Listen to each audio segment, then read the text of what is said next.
Matthew Henry's Commentary on the Whole Bible. An exposition, with practical observations, of the Proverbs. Chapter 28. Proverbs 28 verse 1. See here. 1. What continual frights those are subject to that go on in wicked ways. Guilt in the conscience makes men a terror to themselves, so that they are ready to flee when none pursues, like one that absconds for debt, who thinks every one he meets a bailiff. Though they pretend to be easy, there are secret fears which haunt them wherever they go, so that they fear where no present or imminent danger is. Psalm 53 verse 5. Those that have made God their enemy, and know it, cannot but see the whole creation at war with them, and therefore can have no true enjoyment of themselves, no confidence, no courage, but a fearful looking for of judgment. Sin makes men cowards. De generis animos timor arguit. Fear argues a degenerate soul. Virgil. Quos diri conscia facti mens habet adenitos. The consciousness of atrocious crimes astonishes and confounds. Juvenal. If they flee when none pursues, what will they do when they shall see God himself pursuing them with his armies? Job 20 verse 24, and Job 15 verse 24. See Deuteronomy 28 verse 25, Leviticus 26 verse 36. 2. What a holy security and serenity of mind those enjoy who keep conscience void of offense, and so keep themselves in the love of God. The righteous are bold as a lion, as a young lion. In the greatest dangers they have a God of almighty power to trust to. Therefore will not we fear though the earth be removed. Whatever difficulties they meet with in the way of their duty, they are not daunted by them. None of those things move me. Hi neris ahenius esto, nil consire sibi. Be this thy brazen bulwark of defense, still to preserve thy conscious innocence. Whore. Proverbs 28 verse 2. Note. 1. National sins bring national disorders and the disturbance of the public repose, for the transgression of a land, and a general defection from God and religion to idolatry, profaneness, or immorality. Many are the princes thereof, many at the same time pretending to the sovereignty and contending for it, by which the people are crumbled into parties and factions, biting and devouring one another, or many successively, in a little time, one cutting off another, as 1 Kings 16 verse 8, etc., or soon cut off by the hand of God or of a foreign enemy, as 2 Kings 24 verse 5, etc. As the people suffer for the sins of the prince. Delirant regis, plectunterit civi. Kings play the madman, and their people suffer for it. So the government sometimes suffers for the sins of the people. 2. Wisdom will prevent or redress these grievances, by a man, that is, by a people, of understanding, that come again to themselves, and their right mind. Things are kept in a good order, or, if disturbed, brought back to the old channel again.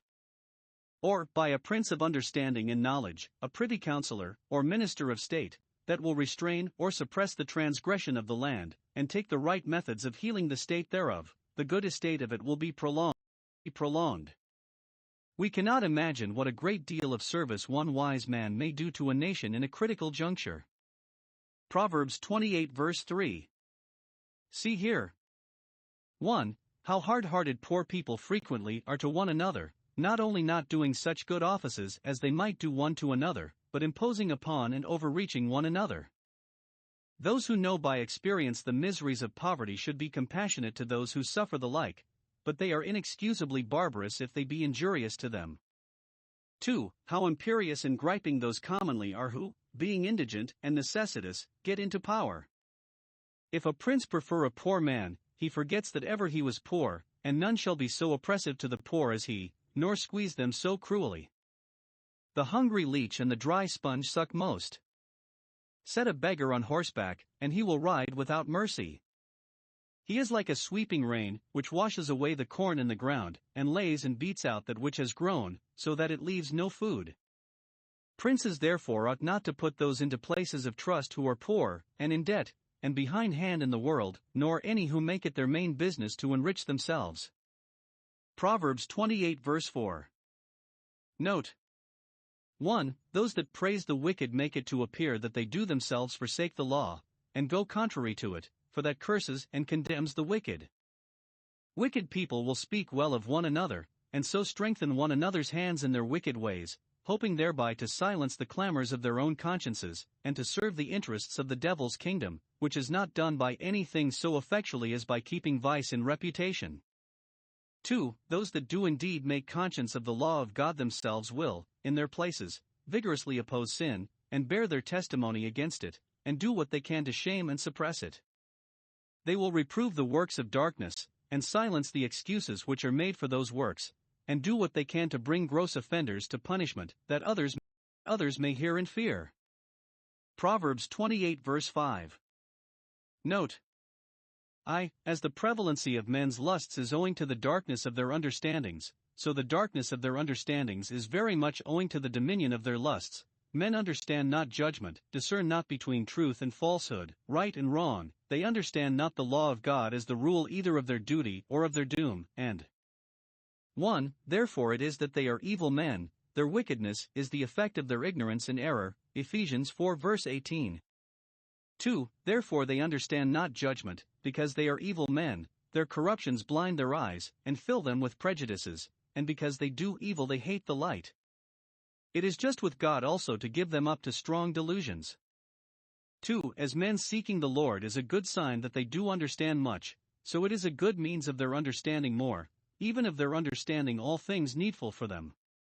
Those that set God's glory before them as their end, His favor as their felicity, and His word as their rule, and apply to Him upon all occasions by prayer, they seek the Lord, and He will give them the spirit of wisdom. If a man do His will, he shall know his doctrine, John 7 verse 17. A good understanding those have, and a better they shall have, that do His commandments, Psalm 111 verse 10, 1 Corinthians 2 verses 12 and 15. Proverbs 28 verse 6. Here. 1. It is supposed that a man may walk in his uprightness, and yet be poor in this world, which is a temptation to dishonesty, and yet may resist the temptation, and continue to walk in his uprightness also, that a man may be perverse in his ways, injurious to God and man, and yet be rich, and prosper in the world, for a while, may be rich, and so lie under great obligations and have great opportunities to do good, and yet be perverse in his ways, and do a great deal of hurt. 2. It is maintained as a paradox to a blind world that an honest, godly, poor man is better than a wicked, ungodly, rich man, has a better character, is in a better condition, has more comfort in himself, is a greater blessing to the world, and is worthy of much more honor and respect. It is not only certain that his case will be better at death, but it is better in life. When Aristides was by a rich man upbraided with his poverty, he answered, "Thy riches do thee more hurt than my poverty does me." Proverbs 28 verse 7. Note: 1. Religion is true wisdom, and it makes men wise in every relation. He that conscientiously keeps the law is wise, and he will be particularly a wise son, that is, will act discreetly towards his parents, for the law of God teaches him to do so. 2. Bad company is a great hindrance to religion. Those that are companions of riotous men, that choose such for their companions and delight in their conversation, will certainly be drawn from keeping the law of God and drawn to transgress it, Psalm 119 verse 115. 3. Wickedness is not only a reproach to the sinner himself, but to all that are akin to him. He that keeps rakish company, and spends his time and money with them, not only grieves his parents, but shames them. It turns to their disrepute, as if they had not done their duty to him. They are ashamed that a child of theirs should be scandalous and abusive to their neighbors. Proverbs 28 verse 8. Note: 1. That which is ill-got, though it may increase much, will not last long. A man may perhaps raise a great estate, in a little time, by usury and extortion, fraud, and oppression of the poor, but it will not continue. He gathers it for himself, but it shall prove to have been gathered for somebody else that he has no kindness for. His estate shall go to decay, and another man's shall be raised out of the ruins of it. 2. Sometimes God in His providence so orders it that which one got unjustly another uses charitably, it is strangely turned into the hands of one that will pity the poor, and do good with it, and so cut off the entail of the curse which he brought upon it who got it by deceit and violence. Thus the same providence that punishes the cruel, and disables them to do any more hurt, rewards the merciful, and enables them to do so much the more good.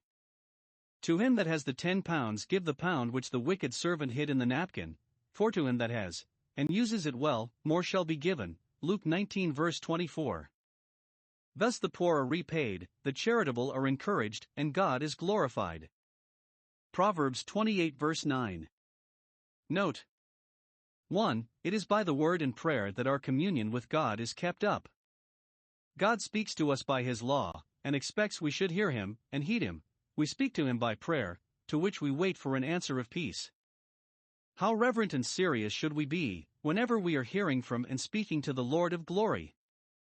2. If God's word be not regarded by us, our prayers shall not only not be accepted of God, but they shall be an abomination to Him. Not only our sacrifices, which were ceremonial appointments, but even our prayers, which are moral duties, and which, when they are put up by the upright, are so much His delight.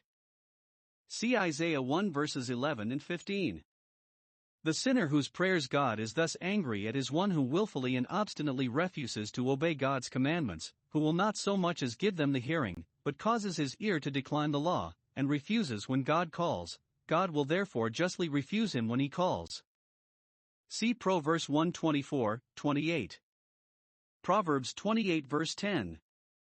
Here is 1. The doom of seducers, who attempt to draw good people, or those who profess to be such, into sin and mischief, who take pride in causing the righteous to go astray in an evil way, in drawing them into a snare, that they may insult over them.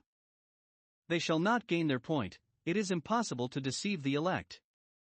But they shall fall themselves into their own pit, and having been not only sinners, but tempters, not only unrighteous, but enemies to the righteous, their condemnation will be so much the greater. Matthew 23 verses 14 and 15. 2. The happiness of the sincere. They shall not only be preserved from the evil way which the wicked would decoy them into, but they shall have good things, the best things, in possession, the graces and comforts of God's Spirit, besides what they have in reversion. Proverbs 28 verse 11.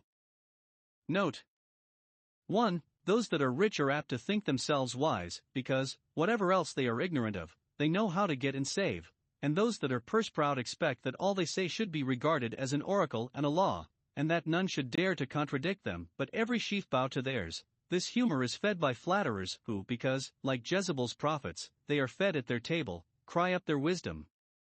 2. Those that are poor often prove themselves wiser than they. A poor man, who has taken pains to get wisdom, having no other way, as the rich man has, to get a reputation, searches him out, and makes it to appear that he is not such a scholar, nor such a politician, as he is taken to be. See how variously God dispenses His gifts.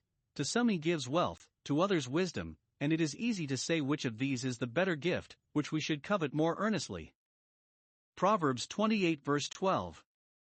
Note 1. The comfort of the people of God is the honor of the nation in which they live.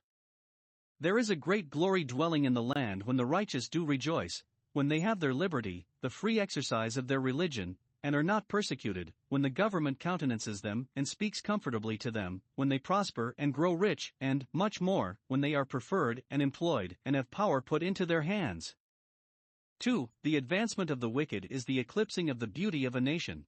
When the wicked rise and get head, they make head against all that is sacred, and then a man is hidden, a good man is thrust into obscurity, is necessitated to abscond for his own safety. Corruptions prevail so generally that, as in Elijah's time, there seem to be no good men left, the wicked walk so thickly on every side. Proverbs 28 verse 13. Here is 1. The folly of indulging sin, of palliating and excusing it, denying or extenuating it, diminishing it, dissembling it, or throwing the blame of it upon others. He that thus covers his sin shall not prosper, let him never expect it. He shall not succeed in his endeavor to cover his sin, for it will be discovered, sooner or later. There is nothing hid which shall not be revealed. A bird of the air shall carry the voice. Murder will out, and so will other sins. He shall not prosper, that is, he shall not obtain the pardon of his sin, nor can he have any true peace of conscience. David owns himself to have been in a constant agitation while he covered his sins. Psalm 32 verses 3 and 4. While the patient conceals his distemper, he cannot expect a cure. 2. The benefit of parting with it, both by a penitent confession and a universal reformation, he that confesses his guilt to God, and is careful not to return to sin again, shall find mercy with God, and shall have the comfort of it in his own bosom. His conscience shall be eased and his ruin prevented. See 1 John 1 verse 9, Jeremiah 3 verses 12 and 13. When we set sin before our face, as David, my sin is ever before me, God casts it behind his back. Proverbs 28 verse 14. Here is 1. The benefit of a holy caution. It sounds strangely, but it is very true. Happy is the man that feareth always. Most people think that those are happy who never fear, but there is a fear which is so far from having torment in it that it has in it the greatest satisfaction. Happy is the man who always keeps up in his mind a holy awe and reverence of God, his glory, goodness, and government, who is always afraid of offending God and incurring his displeasure, who keeps conscience tender, and has a dread of the appearance of evil, who is always jealous of himself, distrustful of his own sufficiency, and lives in expectation of troubles and changes, so that, whenever they come, they are no surprise to him. He who keeps up such a fear as this will live a life of faith and watchfulness, and therefore happy is he, blessed and holy. 2. The danger of a sinful presumption. He that hardens his heart, that mocks at fear, and sets God in his judgments at defiance, and receives not the impressions of his word or rod, shall fall into mischief. His presumption will be his ruin, and whatever sin, which is the greatest mischief, he falls into, it is owing to the hardness of his heart. Proverbs 28 verse 15. It is written indeed, Thou shalt not speak evil of the ruler of thy people, but if he be a wicked ruler, that oppresses the people, especially the poor people, robbing them of the little they have and making a prey of them, whatever we may call him, this scripture calls him a roaring lion and a raging bear. 1. In respect of his character. He is brutish, barbarous, and bloodthirsty. He is rather to be put among the beasts of prey, the wildest and most savage, than to be reckoned of that noble rank of beings whose glory is reason and humanity. 2. In respect of the mischief he does to his subjects. He is dreadful as the roaring lion, who makes the forest tremble. He is devouring as a hungry bear, and the more necessitous he is, the more mischief he does, and the more greedy of gain he is. Proverbs 28 verse 16. 2 things are here intimated to be the causes of the maladministration of princes. 1. The love of money, that root of all evil. For hating covetousness here stands opposed to oppression, according to Moses' character of good magistrates, men fearing God and hating covetousness, Exodus 18 verse 21, not only not being covetous, but hating it, and shaking the hands from the holding of bribes. A ruler that is covetous will neither do justly nor love mercy, but the people under him shall be bought and sold. 2. Want of consideration. He that hates covetousness shall prolong his government in peace, shall be happy in the affections of his people, and the blessing of his God. It is as much the interest as the duty of princes to reign in righteousness. Oppressors therefore and tyrants are the greatest fools in the world. They want understanding, they do not consult their own honor, ease and safety, but sacrifice all to their ambition of an absolute and arbitrary power. They might be much happier in the hearts of their subjects than in their necks or estates. Proverbs 28 verse 17. This agrees with that ancient law, Whoso sheddeth man's blood, by man shall his blood be shed, Genesis 9 verse 6, and proclaims 1. The doom of the shedder of blood. He that has committed murder, though he flees for his life, shall be continually haunted with terrors, shall himself flee to the pit, betray himself, and torment himself, like Cain, who, when he had killed his brother, became a fugitive and a vagabond, and trembled continually. 2. The duty of the avenger of blood, whether the magistrate, or the next of kin, or whoever are concerned in making inquisition for blood, let them be close and vigorous in the prosecution, and let it not be bought off. Those that acquit the murderer, or do anything to help him off, come in sharers in the guilt of blood, nor can the land be purged from blood, but by the blood of him that shed it. Numbers 35 verse 33. Proverbs 28 verse 18. Note 1. Those that are honest are always safe. He that acts with sincerity, that speaks as he thinks, has a single eye in everything, to the glory of God and the good of his brethren, that would not, for a world, do an unjust thing if he knew it, that in all manner of conversation walks uprightly, he shall be saved hereafter. We find a glorious company of those in whose mouth was found no guile, Revelation 14 verse 5. They shall be safe now. Integrity and uprightness will preserve men, will give them a holy security in the worst of times, for it will preserve their comfort, their reputation, and all their interests. They may be injured, but they cannot be hurt. 2. Those that are false and dishonest are never safe. He that is perverse in his ways, that thinks to secure himself by fraudulent practices, by dissimulation and treachery, or by an estate ill-got, he shall fall, nay, he shall fall at once, not gradually, and with warning given, but suddenly, without previous notice, for he is least safe when he is most secure. He falls at once, and so has neither time to guard against his ruin nor to provide for it, and, being a surprise upon him, it will be so much the greater terror to him. Proverbs 28 verse 19. Note 1. Those that are diligent in their callings take the way to live comfortably. He that tills his land, and tends his shop, and minds his business, whatever it is, he shall have plenty of bread, of that which is necessary for himself and his family, and with which he may be charitable to the poor. He shall eat the labor of his hands. 2. Those that are idle and careless and company keepers, though they indulge themselves in living, as they think, easily and pleasantly, they take the way to live miserably.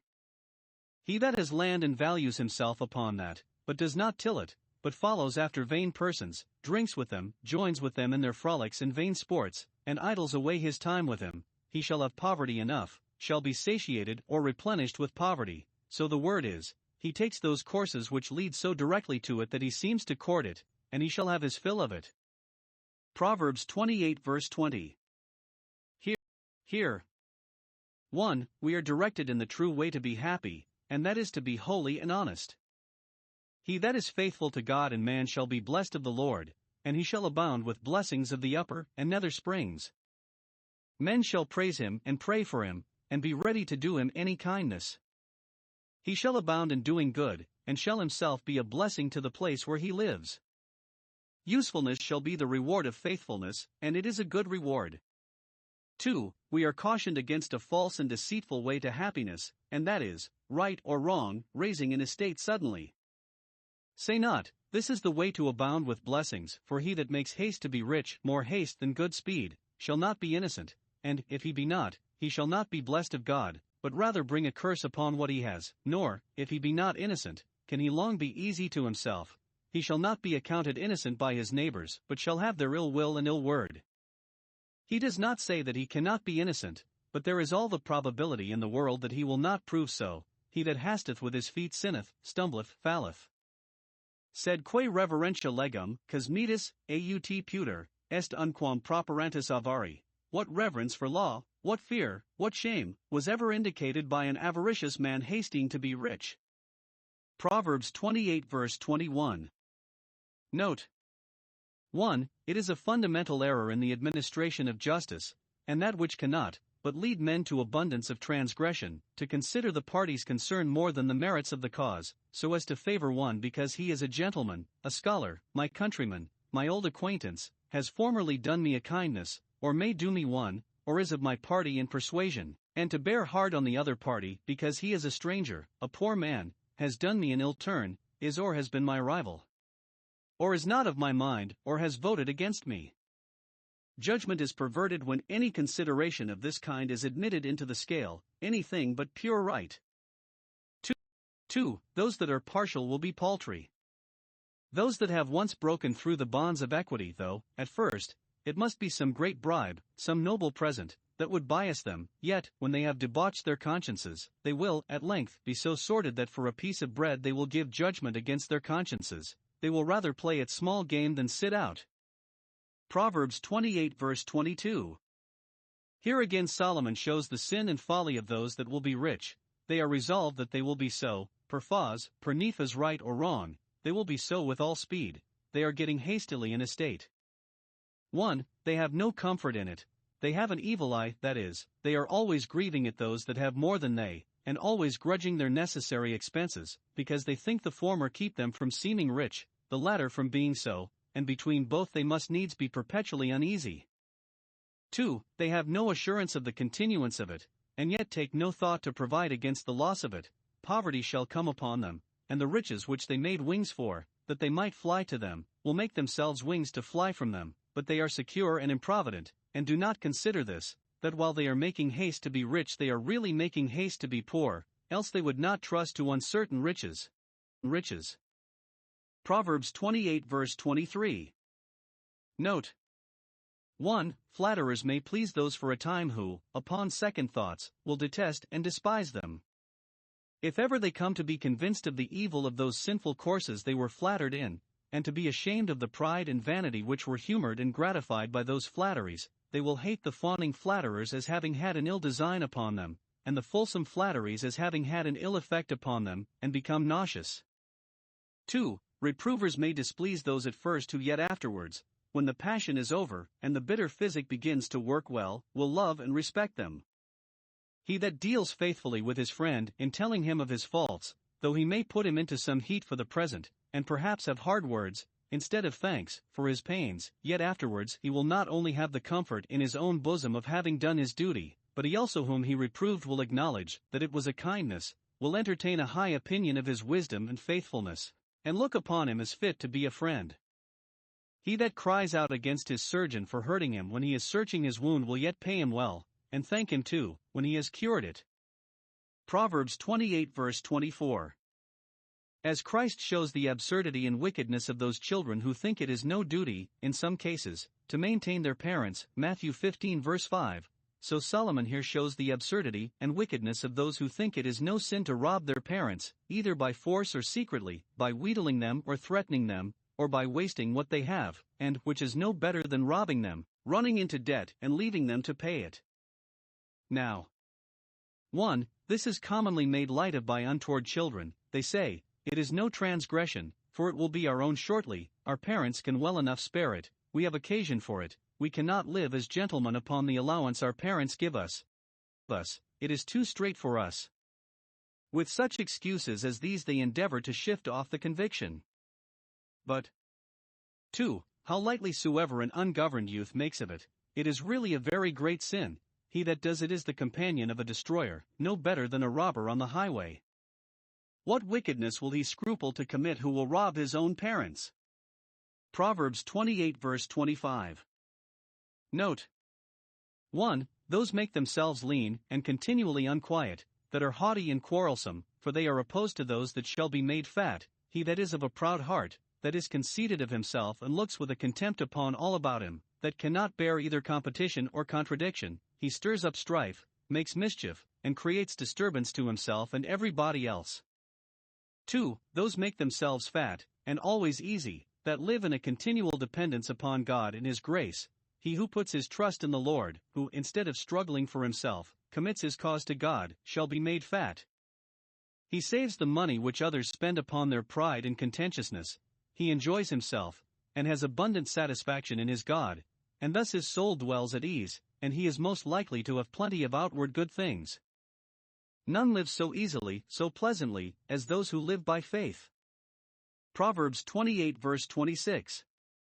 Here is 1. The character of a fool. He trusts to his own heart, to his own wisdom and counsels, his own strength and sufficiency, his own merit and righteousness, and the good opinion he has of himself. He that does so is a fool, for he trusts to that, not only which is deceitful above all things, Jeremiah 17 verse 9, but which has often deceived him.